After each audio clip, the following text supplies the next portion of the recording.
Hello everyone, welcome back on my channel Sahani Gurukul. आज हम लोग स्टार्ट करेंगे क्लास 11th का accounts chapter 1 introduction to accounting का पार्ट 3, जिसमें हमें क्या पढ़ना है, लिमिटेशन ऑफ अकाउंटिंग पढ़ना है। Let's start. लिमिटेशन क्या है, कमियां क्या है अकाउंटिंग की। ठीक है, चलिए पढ़ते हैं कि क्या क्या इसमें लिमिटेशन है। फर्स्ट, अकाउंटिंग जो होता है वो फुली एग्जैक्ट नहीं होता।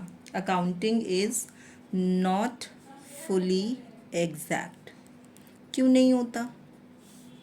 Accounting is not fully exact. इसका मतलब क्या है? जो ट्रांजेक्शन्स हम लोग रिकॉर्ड करते हैं अकाउंट्स में, वो किस बेसिस पे रिकॉर्ड करते हैं? एविडेंस के बेसिस पे। Most of the transactions are recorded on the basis of evidence. Evidence के बेस पे हम रिकॉर्ड करते हैं। Most of the transactions are recorded on the basis of evidence. तो इससे क्या होगा? On the basis of evidence, evidence के बेस पे रिकॉर्ड करते हैं हम। इसके अलावा क्या होता है? Some estimations are made. कुछ एस्टिमेटेड फिगर होते हैं, एक्चुअल फिगर होते ही नहीं। हम आइडिया लगाते हैं कि इतना हो सकता है। क्यों? ताकि हम अपना प्रॉफिट एंड लॉस कैलकुलेट कर सकें।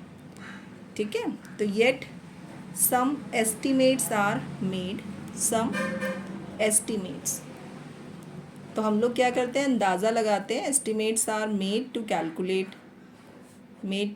कैलकुलेट प्रॉफिट और लॉस, जिससे हमें क्या पता चल सके? प्रॉफिट और लॉस पता चल सके। प्रॉफिट और लॉस। फॉर एग्जांपल, जैसे estimated life of an asset, तो ये आप क्या कर रहे हो? एस्टिमेट कर रहे हो ना। For example, estimated life of an asset. अब हमने लाइफ जो है असेट की उसे एस्टिमेट किया कि हमने कोई मशीनरी खरीदी तो 10 ईयर्स उसकी यूज़फुल लाइफ होगी, एस्टिमेटेड लाइफ होगी। पर क्या ऐसा ज़रूरी है कि 10 ईयर ही उसकी लाइफ होगी? ज़्यादा भी हो सकती है, कम भी हो सकती है। तो एस्टिमेशन हमने किया है, तो इसलिए जो अकाउंटिंग है वो क्या है? फुली एग्जैक्ट नहीं है। फुली एग्जैक्ट नहीं है। नेक्स्ट हमारा क्या आ जाएगा? Unrealistic information. Realistic information. Accounting में जो इन्फॉर्मेशन होती है वो हमारे अकाउंटिंग कंसेप्ट पे बेस होती है। अकाउंटिंग कॉन्सेप्ट एंड कन्वेंशन, यहाँ मैंने लिख दिया अनरियलिस्टिक इन्फॉर्मेशन। तो अकाउंटिंग में जो भी हम शो करते हैं, these are not realistic. Information जो है वो रियलिस्टिक नहीं होती। They are prepared on the basis of accounting concept and convention. Okay, तो अकाउंटिंग इन्फॉर्मेशन जो है वो क्या है? Not realistic, may not realistic. Okay, ऐसा भी हो सकता है। Accounting information may not realistic, ये कैसी होती है? रियलिस्टिक नहीं होती। क्यों नहीं होती? बिकॉज, या आप लिख सकते हैं since accounting statements are prepared. जो हम अकाउंटिंग स्टेटमेंट तैयार करते हैं, अकाउंटिंग स्टेटमेंट्स किस बेसिस पे प्रिपेयर करते हैं? Statements are prepared on the basis of, किस बेसिस पे हम लोग इसको प्रिपेयर करते हैं? Basis of accounting concept and convention. ये हम आगे पढ़ेंगे अभी चैप्टर 3 में। अकाउंटिंग कॉन्सेप्ट एंड कन्वेंशन के बेस पे, एंड कन्वेंशन।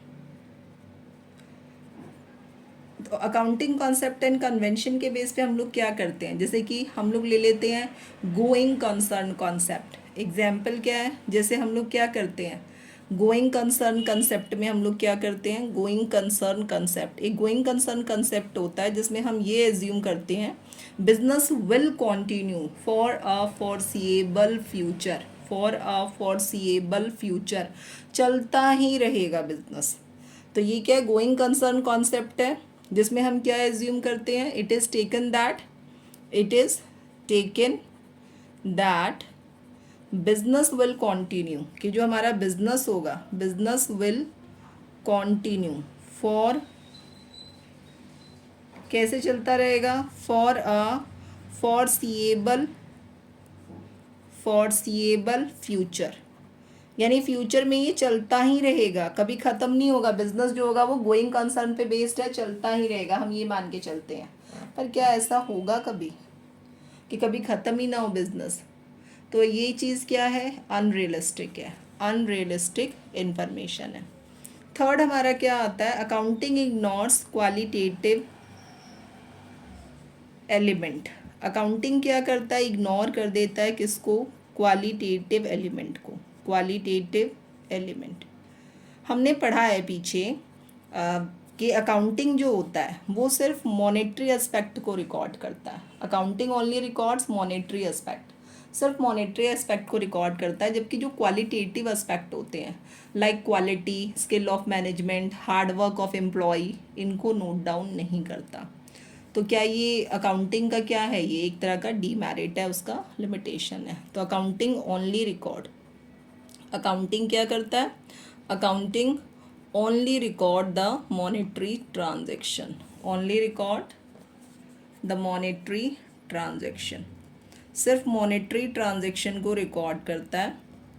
इट इग्नोर्स, किसको इग्नोर कर देता है, इट इग्नोर्स क्वालिटेटिव, क्वालिटेटिव, तो हमने यहाँ पे लिख दिया है क्वालिटेटिव एलिमेंट्स, क्वालिटेटिव एलिमेंट्स को इग्नोर कर देता है। फॉर एग्जांपल जैसे कि quality and skill of management, quality and skill of management, hard work of employ etcetera, इनको कभी नोट डाउन नहीं किया जाता, हार्ड वर्क एट्सेट्रा। नेक्स्ट हमारा क्या आ जाएगा, फोर्थ पॉइंट हम लोग देखते हैं। फोर्थ पॉइंट, फोर्थ हमारा क्या है, अकाउंटिंग इग्नोर्स, अकाउंटिंग क्या करता है, इग्नोर करता है, ignores the effect of price level changes, the effect of price level changes. इसका क्या मतलब है, अकाउंटिंग जो होता है वो हमेशा हिस्टोरिकल कॉस्ट पे वर्क करता है। हिस्टोरिकल कॉस्ट यानी पास्ट में आपने जो प्रॉपर्टी जितने में भी खरीदी थी हम उसी को रिकॉर्ड करेंगे, ओके। लेकिन क्या फ्यूचर में क्या होगा, और ये कमिंग टाइम पीरियड में क्या होगा, क्या वैल्यू स्टेबल रहती है, नहीं, वैल्यू तो चेंज होती रहती है। तो हम लोग तो कभी उसको फोकस ही नहीं करते। तो इस तरह से क्या है, जो हमारा अकाउंटिंग है वो हिस्टोरिकल कॉस्ट पे बेस्ड होता है, जो चेंजेस वैल्यू होती है उसको नहीं रिकॉर्ड किया जाता। तो इसीलिए ये क्या है, किसको इग्नोर कर रहा है, effect of price level changes, okay. तो हम लोग इसमें क्या मेंशन कर सकते हैं, accounting statements are prepared on the basis of historical cost, accounting statements are prepared, इसको हम कैसे प्रिपेयर करते हैं, prepared on the basis of historical cost, historical cost पे रिकॉर्ड करते हैं, historical cost, okay. Historical cost का मतलब क्या है, जो चेंजेस होगी उसको हम लोगों ने लेना ही नहीं है, यानी जो वैल्यू है वो एज इट इज़ कंसीडर की जाएगी, ओके। नेक्स्ट हमारा क्या आ जाएगा, नेक्स्ट हम लोग देखते हैं, जो अकाउंटिंग है वो किसको लीड करता है, विंडो ड्रेसिंग को, विंडो ड्रेसिंग। विंडो ड्रेसिंग का मतलब क्या होता है, विंडो ड्रेसिंग का मतलब होता है कि आपने क्या किया, आपने मैनिपुलेट कर दिया अकाउंट्स को। क्यों मैनिपुलेट किया, अकाउंटिंग इन्फॉर्मेशन को, फाइनेंशियल स्टेटमेंट को क्यों मैनिपुलेट किया, to show your higher position, अपनी हायर पोजीशन को शो करने के लिए। अकाउंटिंग में लीड टू विंडो ड्रेसिंग, तो विंडो ड्रेसिंग अभी मैंने बताया, विंडो ड्रेसिंग का मतलब क्या है, आपने अकाउंट्स जो है उसको क्या करना है, मैनिपुलेट करना है, यानी डेटा को आपने गलत तरीके से रिप्रेजेंट करना है। क्यों, ताकि आप कंसील कर सके, छुपा सके, जो वाइटल फैक्ट्स होते हैं, जो इम्पॉर्टेंट तथ्य होते हैं उनको आप छुपा सकें, और अपने फाइनेंशियल स्टेटमेंट को जैसा वो एक्चुअली है उससे बेहतर शो कर सके। इसका मतलब क्या है कि अकाउंटिंग किसको लीड करता है, विंडो ड्रेसिंग को। तो ये हमारे कुछ लिमिटेशन थे किसके, अकाउंटिंग के। अब हम लोग क्या पढ़ेंगे, आगे हम लोग पढ़ेंगे अकाउंटिंग प्रोसेस। चलो अकाउंटिंग प्रोसेस पढ़ते हैं कि अकाउंटिंग किस तरह से किया जाता है, इसका प्रोसेस क्या होता है। तो अकाउंटिंग प्रोसेस में क्या होता है, अकाउंटिंग प्रोसेस में सबसे पहले हमने पढ़ा है जो फाइनेंशियल ट्रांजेक्शन होते हैं हमारे, उसे हमने क्या करना होता है, आइडेंटिफाई करना होता है, आइडेंटिफाई द फाइनेंशियल ट्रांजेक्शन। ये हमारा वैसे ही चलेगा जैसे हमने पार्ट 1 में अपना टॉपिक कवर किया था, बिल्कुल उस तरह से चलेगा कि हम लोग आइडेंटिफाई करते हैं, एट्रीब्यूट्स हमने पढ़े हैं अकाउंटिंग के, तो हम इसको इस तरह से ही फॉलो कर लेंगे।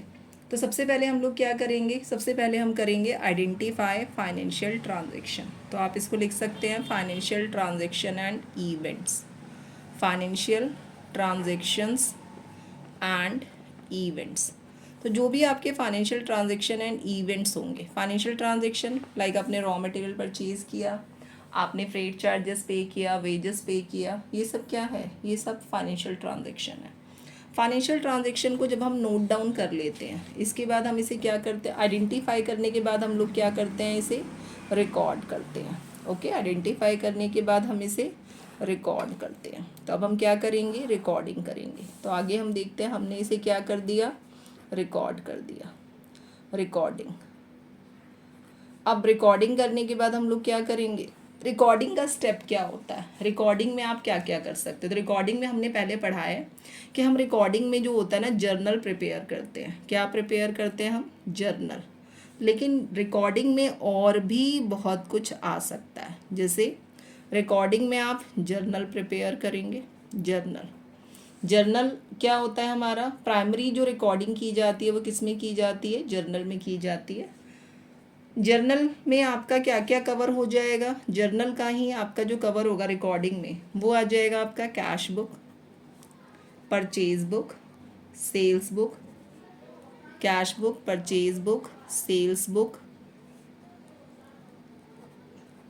परचेज करेंगे हम तो परचेज रिटर्न भी हो सकता है, तो परचेज रिटर्न बुक भी बनेगी, परचेज रिटर्न बुक। सेल करेंगे तो हो सकता है कस्टमर आपका प्रोडक्ट वापस कर दे, तो sales return book, sales return book. इसके अलावा बिल्स पेबल बुक बनती है और bills receivable. Payable and receivable क्या होते हैं, अभी आगे हम लोग चैप्टर 2 में डिस्कस करेंगे इसे।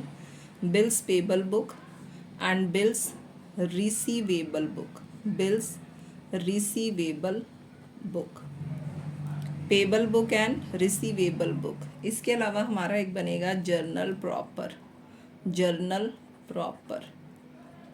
ओके, ये सब किसका पार्ट है, ये सब रिकॉर्डिंग का पार्ट है। This is part of recording. तो हमने इसे लिख दिया कि ये क्या है, रिकॉर्डिंग का पार्ट है।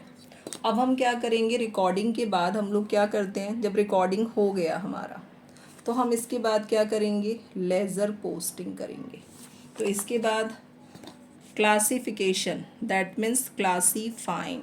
क्लासीफाइंग का मतलब क्या है, लेज़र पोस्टिंग है, यानी posting into laser, posting into laser.